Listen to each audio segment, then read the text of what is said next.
Yo, we live. Welcome back to the Golden Goose DFS show, man.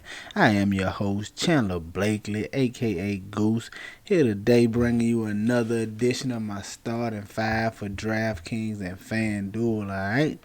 And before we get into that on this Monday slate, man, you know we got the lineup review from our Sunday night main slate, man. Got the start, my best lineup with the starting five pulled up, man. It was a bad night over here, man. My strategy I went with tonight didn't quite pan out the way I think, with the way I thought it would. So it was a losing night for us over here. But let's get into the breakdown and see where we went wrong at, man. If you caught the updated starting five yesterday, man, you know I went with Kyle Lowry, Kevin Porter Jr., Sterling Brown, Thad Young, and Carl Anthony Towns was the updated starting five, man. And how I got to that? Well, let's start with the first snowflake of the starting five.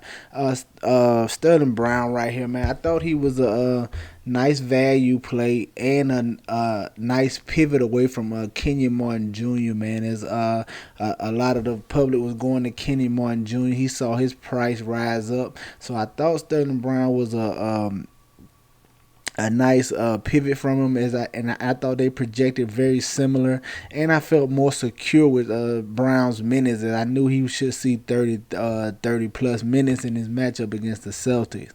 Um, I was wrong on that. Kenyon Martin was the better player. They both played 30 minutes, but Kenyon Martin Jr. Well outperformed Brown easily, outperformed Brown easily in this matchup, man. As Brown only gave us 12.25 DK points. Definitely not what we needed tonight, and especially when Kenyon Martin Jr. gave you like 28, 29 fantasy points. So that pick was wrong. That strategy was wrong. I should have stayed with the more of the field there and went Kenyon Martin Jr. Right? My other snowflake is starting five. Carl Anthony Towns, man, laid an egg for us in this matchup against Portland. Man, I love the game environment. Vooch and Carl Anthony Towns were my favorite two pay up options yesterday, so you can see how I got Vooch right in this. But I chose to go with Towns over Vooch because I thought in the starting five, because I thought Towns was in a better game environment than that Heat Orlando game. It was a higher total, should have been an up and down high scoring game. They just played the night before, and Towns gave you 60. I thought he should be in the anywhere the 45 to 55 range tonight, and it just didn't work out for us, man. Because he gave us a dud here, especially with him playing 40 minutes, man. So the game environment was there, the minutes was there. He just didn't perform, man. So it's just an off night for him. So you gotta take it. You gotta take the good with the bad, man. And he led us astray tonight. So just finishing out the rest of the starting five, man. I wanted to go back to Kyle Lowry. Great matchup against the Bulls, up pace matchup, man. He gave us an okay total right here, 39.75 DK points. He got ejected with almost 4 minutes left to go in the fourth quarter, so this should have been a little higher, man. He could have pushed about 45, maybe 50 DK points for us. That hurt our total right here. And then the last piece of the starting five was Thad Young, man. I knew he would garner some ownership, but we felt like he was a good player, especially at this price in his matchup with the Raptors, man. And he gave us a solid return at 28.25 DK points, man, but nothing to really set you over the top and nothing you really needed to win tonight, right? So finishing out my lineup, man, I went Thomas Adaransky. I just knew he was a good player at the bare minimum. No matter if he closed the game or not, man. Starting, we figured he'd be in line for at least 25 minutes, and we knew he could return great value at that 3,200 price tag, man. So did half the field, as you see, 51% ownership here, but he gave us 33.5 DK points, 10x right there.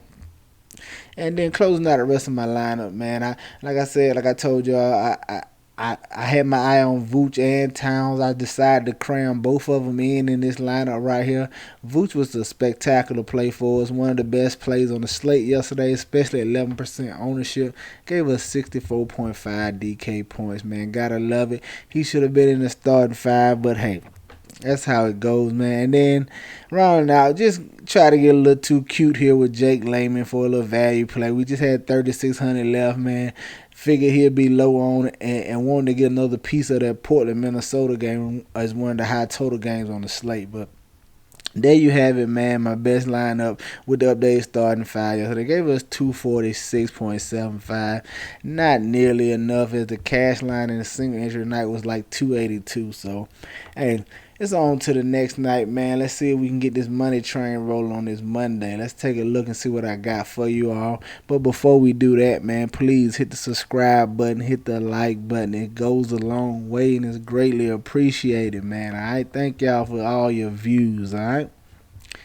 Coming in tomorrow, man, on DraftKings at the top. The point guard I want to look at is Emmanuel Quickly against the Brooklyn Nets. He's going to probably be chalky. We know Derrick Rose is out. It's looking like Elfrid Payton is going to be out. So it's going to be between Quickly and Niakia in the backcourt here, starting at the point guard. I'm expecting Quickly to get the start, although we could see Niakia. But even if Frank Nitty starts, man, he's not a good fantasy producer, man. Quickly is going to be the way to go. Quickly is who I'm going to have my eye on. Even though he's going to garner a lot of ownership, we're just going to try to get different in a few other spots, because at 5,600 and in that matchup with the Brooklyn Nets, he could really return you a nice value, nice return on this 5,600 price tag, all right? Coming in as shooting guard, man, a kid I want to take a look at it. Tyrese Halliburton, man, is priced and dropped down to 5,800. He saw 28, something like 25, 26 minutes something in his return last game out, and a blowout. So I'm anticipating him to be back to his normal 30 plus minutes he was getting before he was forced to miss a couple of games. So I'm going to definitely take a look at him in this up-paced matchup against Charlotte, man. It's going to be one of your high total games on the slate. I think he's going to be like the forgotten man tomorrow, and I think he'll go overlooked. And I like sliding him in at this 5,800 price tag. Get you some Tyrese Halliburton tomorrow, right? Coming in at small forward, man, another little value piece I got my eye on is Will Barton, man. He's been very solid over the past few games. He's averaging like 31 DraftKings points over his last 6 games. Minutes look secure, man. He's really been more consistent in his offense for the Denver Nuggets as they need him as they're coming down the stretch, man. I like Will Barton in this matchup against the Pacers, all right? Coming in at power forward tomorrow, man. Looking like my favorite play right now. Julius Randle against these Brooklyn Nets, man. He should absolutely destroy the Nets tomorrow down low, man. I'm interested to see what the Nets going to do, because if they continue to start Bruce Brown at the power forward, Julius Randle is going to destroy him. I'm talking about, I expect a big double-double from Julius Randle tomorrow, especially if they starting Bruce Brown at the 4, man.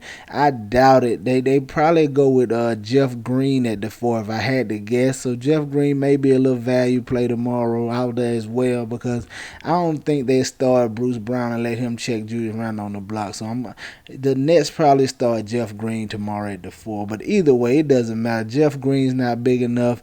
Bruce Brown for sure not big enough. I'm expecting Julius Randle to dominate on the block tomorrow, man. One of my favorite plays right now, all right? And coming in at the center spot, another guy who's going to garner some ownership, as we know Serge Ibaka is expected to miss tomorrow, man. The guy I want to look at is Ivica Zubac, man. In this matchup against the Dallas Mavericks, he could have a nice little baby double-double tomorrow, man. 10 and 10 as the Mavericks don't have a real dominant center in the front court, man. Zubac should be able to have his way down low against Porzingis or Kleber, whoever they got down there checking him. I'm talking about, I got him at a baseline, a little 10 and 10 game, man. And if he gets that at this 4,600, he's already going to be approaching 6x, man. Love Zubac tomorrow is one of my favorite value plays, all right?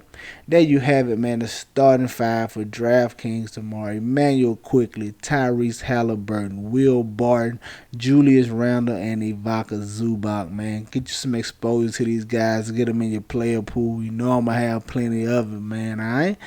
Be sure. Check back to the video tomorrow. I'll go follow on Twitter to get the updated starting five about an hour before lock. All right? Now let's go take a look at FanDuel. At FanDuel, at the top, man, the first guy I want to take a look at here, man, is Chris Paul, CP3. Liking this matchup environment here, going against the Memphis Grizzlies, man. He is far too cheap over here on FanDuel at 6,800, man. You talking about a guy who averages right there with 37 FanDuel points, man. That's gonna be pushing 6x right there already on this price tag. In this matchup against the Grizzlies, I'm expecting him to get a little bump in usage and a little more shots as Devin Booker should garner some Dylan Brooks defense tomorrow. Dylan Brooks is a very tough, regular, scrappy defender. I'm expecting him to. He's not gonna be able to stop Booker, but hinder him, slow him up just a little bit, make him defer to Chris Paul a little more, which could really help Chris Paul towards his ceiling performance in this matchup. I like CP3 over here on FanDuel tomorrow.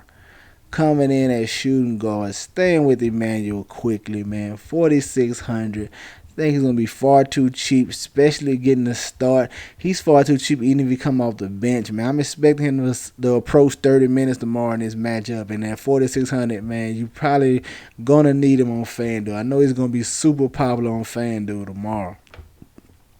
Coming in at small forward, man. I want to stay with Will Barton, man. Everything I just broke down about his Pacer game, he's been solid over the last 6. Hope he can keep that trend going in the matchup against the Pacers. And that power forward, man, I told you, Julius Randle, man, he's a little cheaper over here on FanDuel. I'm definitely very interested in him. I'm telling you, shaping up to be my favorite player across both sides tomorrow, man. I'm looking for Julius Randle to have a big one in this matchup against the Nets, right?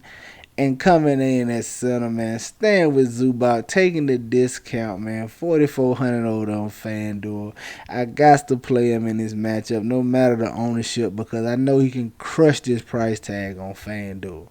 That's going to do it for my starting five on FanDuel today, man. Rounding it out, you see it. Chris Paul, Emmanuel Quickly, Will Barton, Julius Randle, and Ivica Zubac, man. Get some exposure to these guys. Get them in your player pool. That's going to do it for us here tonight, man. This is the Golden Goose DFS show. Y'all know the motto. Chances make champions. Y'all green up. I see y'all tomorrow, all right? Let's go.